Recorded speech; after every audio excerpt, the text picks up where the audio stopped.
Praise the Lord. Today's dynamis word. சங்கீதம் 68:21.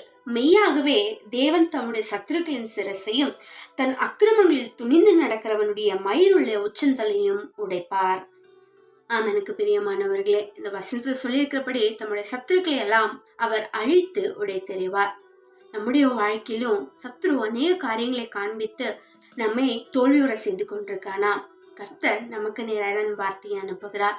நம்முடைய சத்துருக்களை எல்லாம் அவர் அழித்து அவருடைய தலையை நசுக்கி போடுவார்.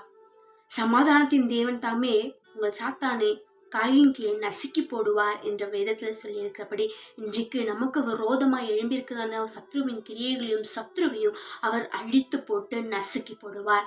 அந்த அதிகாரத்தையும் உங்களுக்கும் எனக்கும் அவர் கொடுத்திருக்கிறார். ஆகவே சத்ருவை பார்த்து பயந்து நடுங்காம அவனுக்கு விரோதமாய் கர்த்தரின் துணியோடு நாம் பேசும்பொழுது ஜெபிக்கும் பொழுது அவன் நம்மை விட்டு ஓடி போவான். இதற்கு கீழே இருக்கிற வசனத்தெல்லாம் நம்ம படிச்சோம்னா, அவன் ரத்தத்துல நம்முடைய பாதங்கள் பதியும்படியாக செய்வார். அதாவது அவர் சிந்துகிற ரத்தத்தை நம்முடைய கண்கள் காணும்படியாக செய்வார். ஆகவே நாம சோர்ந்து போகாம கர்த்தர் நமக்கு கொடுக்கிற வெற்றியை நாம் சுதந்திரிப்போம். இவ்வளவு நாட்களும் தோல்வியை பார்த்திருந்தோம்னா, இன்றிலிருந்து தேவன் கொடுத்த வாக்கை பிடித்து கொண்டு சத்ருவை ஜெயிக்கிற வல்லமையை நாம் பெற்றுக்கொள்ளுவோம். ஜெபிப்போம். எங்கள் சத்ருக்களை மேற்கொள்ள செய்கிற தேவனே, தகப்பனே, நீங்க சத்ருக்களை அழித்து அவங்களை உடைத்து போடுவீங்கன்னு இந்த வார்த்தையில சொல்லி இருக்கிறபடி எங்களுக்கு விரோதமா எழும்பியிருக்கிற எல்லா கிரியைகளையும் நீங்க அழித்து போட போகிறபடியாலும் உமக்கு ஸ்தோத்திரம்ப்பா. அது எங்களுடைய கண்கள் நீங்க காண செய்ய போகிறபடியாலும் உமக்கு ஸ்தோத்திரம். இயேசுவின் நாமத்தில் பிதாவே, ஆமேன். கர்த்தர் தாமே சத்ருவை ஜெயிக்க உங்களுக்கு பலன் தருவாராக.